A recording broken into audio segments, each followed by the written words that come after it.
மாமனாரும் மாமியாரும் உங்களை ஒரு பெண் மாதிரி நடத்தினா நீங்களும் அவங்கள வந்து ஒரு கடவுள் மாதிரி நடத்தலாம். அதுக்கு மாறா நடக்கும்போது நம்மளும் மாறா நடக்கிறதுல எந்த தப்பும் இல்லை.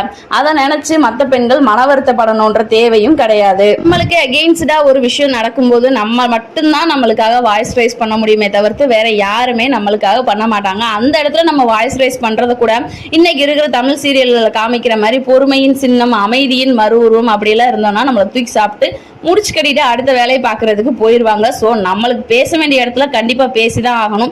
அந்த காலத்துல எல்லாருமே கடவுளோட மனப்பான்மையிலையும் உண்மைக்கும் நேர்மைக்கும் கட்டுப்பட்டு ஒரு வார்த்தை பொய் சொன்னா கூட அது உள்ள உறுத்திக்கிட்டே இருக்கிற வாழ்க்கையை வாழ்ந்தாங்க. ஏன்னா இன்னைக்கு வந்து அப்படி கிடையாது.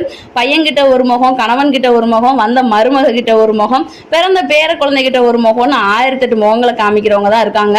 ஸோ நீங்க வந்து பார்த்து புரிஞ்சு நடந்துக்கோங்க.